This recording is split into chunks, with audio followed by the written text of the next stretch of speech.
ఫేస్‌బుక్‌లో మీ అకౌంట్ మంచిగా గ్రో కావాలి. దానితో పాటు ఎక్కువ ఇయర్నింగ్స్ కావాలి అంటే మాత్రం ఇప్పుడు నేను చెప్పే ఈ వీడియోలో ఆప్షన్‌ని మాత్రము ప్రతి ఒక్కరు కూడా మంచిగా యూజ్ చేసుకోండి. దీనివల్ల మీకు ఇయర్నింగ్స్ అనేది ఇప్పుడు సింగిల్ వరకే అయితే మాత్రం ఇప్పుడు డబుల్, త్రిబుల్ అయ్యే ఛాన్స్ కూడా ఎక్కువ అవకాశం అయితే ఖచ్చితంగా ఉంది. సో మ్యాటర్‌లోకి వెళ్ళడానికంటే ముందు వీడియోని లైక్ చేయడము, ఇలాంటి మోర్ వీడియోస్ కోసం ఛానల్‌ని సబ్స్క్రైబ్ చేసుకోవడం అయితే అస్సలు మర్చిపోకండి. ఫస్ట్ అయితే నేను ఫేస్‌బుక్ ప్రొఫెషనల్ డాష్‌బోర్డ్‌కి వచ్చిన తర్వాత అక్కడ మనకి స్టార్టింగ్ హోమ్ పేజ్ దగ్గర ఉండేసి కింద మనకి వీక్లీ ఛాలెంజెస్ అనేది మనకి చూపిస్తది. సైడ్‌కి చూసుకుంటే మనకి బ్లూ కలర్‌లో సీ ఆల్ అనే ఆప్షన్ అయితే చూపిస్తది. దాని మీద క్లిక్ చేసుకోగానే నాకు 4 ఆప్షన్స్ అయితే చూపిస్తుంది. ఏంటో ఫస్ట్ వచ్చేసి వీక్లీ ఛాలెంజెస్ ప్రోగ్రామ్ ఒకటి ఉంది. అలాగే కామెంట్స్‌కి రిప్లై ఇవ్వమని చెప్తుంది. కింద మనకి గ్రోయింగ్ కోసం మన ఇన్సైట్ చూడమంటుంది. అలాగే మన ఫోటోస్ని ఉపయోగించి రీల్స్ అని చూపిస్తుంది. కానీ మనకు ఇయర్నింగ్స్ ఇంక్రీజ్ కావడానికి బెస్ట్ ఆప్షన్ ఏంటి అంటే మిడిల్లో ఉంది చూడండి, third option closed option are ready for review అని చూపిస్తుంది. Approve the automatic closed captions are ready for review.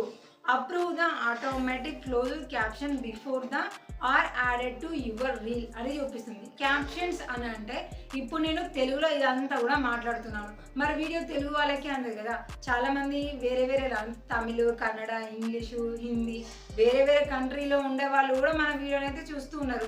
మరి వాళ్ళకి మన తెలుగు లాంగ్వేజ్ అర్థమైపోయి ఇక్కడ నేను చెప్పేది ఏంటి అనేది ఎలా అర్థమవుతుంది? అర్థం కాదు. సో దీనివల్ల ఏమవుతుంది అంటే వీడియో అనేది స్కిప్ చేయడం, అంటే మన వీడియో తీసేసి వేరే వీడియోస్ చూడడం అనేది చాలామంది ట్రై చేస్తూ ఉంటారు. కొంతమందికి తప్పని పరిస్థితుల్లో మాత్రమే అర్థం చేసుకోవడానికి ట్రై చేస్తూ ఉంటారు. కానీ ఇప్పుడు ఆ గోల్ అంతా కూడా లేకుండా ఫేస్బుక్కే మనకి ఈ క్యాప్షన్స్ అనే ఆప్షన్ ఇస్తుంది. అంటే ఇదే టెక్ వీడియో నేను ఫేస్బుక్లో చెప్తాను అని కాదు. ఫేస్బుక్లో మనం ఏం చేస్తాము, వంట చేస్తాము, దేని గురించి అయినా ఎక్స్ప్లెయిన్ చేస్తాము, ఎడ్యుకేషన్ పర్పస్గా ఇలాంటివి ఉంటాయి కదా. డాన్స్ అంటే మాత్రము అది ఆ భాష అర్థమైనా కాకపోయినా కూడా మనకి ఆటోమేటిక్గా వెళ్తూనే ఉంటుంది. కానీ పర్ఫెక్ట్గా మనం మాట్లాడే లాంగ్వేజ్ అనేది వేరే లాంగ్వేజ్ వాళ్ళకి, చూసే వాళ్ళకి కూడా అది మంచిగా అర్థమైతేనే దాన్ని వాళ్ళు కంటిన్యూషన్ చూసి రెగ్యులర్గా వచ్చే మన వీడియోస్ అనేది చూస్తూ ఉంటారు. సో మన ఇద్దరి మధ్యలో ఈ కమ్యూనికేషన్ అనేది ఇవ్వడానికి ఫేస్బుక్ అనేది మనకి ఈ క్యాప్షన్స్ అనే ఆప్షన్ అనేది మనకైతే ఇచ్చేసింది.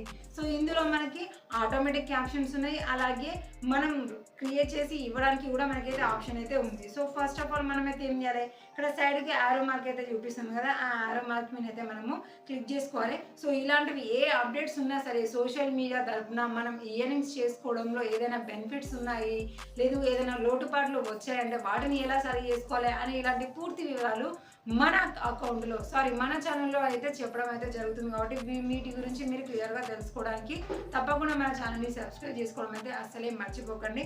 ఓకే, మనం ఆరో మార్క్ మీద క్లిక్ చేసుకోగానే ఇక్కడ ఒక రీసెంట్గా నేను అప్లోడ్ చేసిన ఒక వీడియో అయితే చూపిస్తుంది. అది డాన్స్కి సంబంధించింది. అలాగే ఎడిట్ క్యాప్షన్ అయితే చూపిస్తుంది. ఆటోమేటిక్ క్యాప్షన్స్ రేటింగ్ అనేది మనకి లో అని చూపిస్తుంది. అంటే ఇక్కడ వచ్చిన వర్డ్స్ని బట్టి ఇది ఆటోమేటిక్గా క్యాచ్ చేసుకున్న కొన్ని వర్డ్స్ని అయితే మాత్రం ఇక్కడ మనకి ఇంగ్లీష్లో చూపిస్తుంది. బట్ ఇంగ్లీష్లో మాత్రమే ఎందుకు చూపిస్తుంది, మనం వేరే లాంగ్వేజ్ చేసుకోవచ్చా అంటే, సో ఇప్పుడు ఏ లాంగ్వేజ్లో వాళ్ళకైనా సరే కామన్గా అర్థమయ్యేది ఏంటి అంటే ఇంగ్లీష్ మాత్రమే.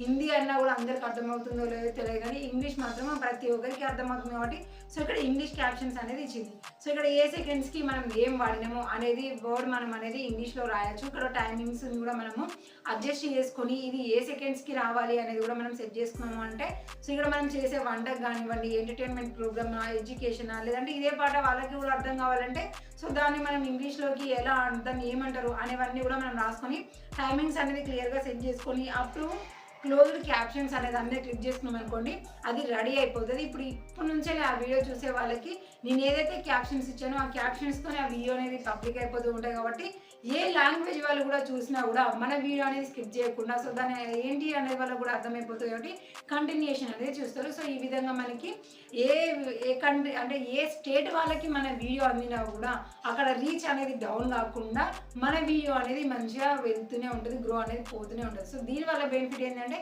ఇప్పుడు ఒక స్టేట్లో మనం వీడియో మాత్రమే చూస్తున్నారు, తెలంగాణలో లేదు, ఇప్పుడు ఆంధ్ర, కర్ణాటక, తమిళనాడు, ఇప్పుడు వీళ్ళందరూ చూస్తున్నారంటే డబుల్ బోనస్గా మనకు వచ్చేసింది కదా. సో ఇక్కడ నుంచి మనకి ఇయర్నింగ్స్ ఏంటి అంటే రెట్టింపు అనేది పెరిగిపోతూ ఉంటాయి. కాబట్టి ఈ ఆప్షన్ అయితే ఉపయోగించుకొని కొంచెం టైం కేటాయించుకుంటే మన శ్రమ పడితేనే కదా మనకి ప్రతిఫలం వచ్చేది. కాబట్టి ఈ క్యాప్షన్స్ని యూజ్ చేసుకోవడం అయితే మర్చిపోకండి.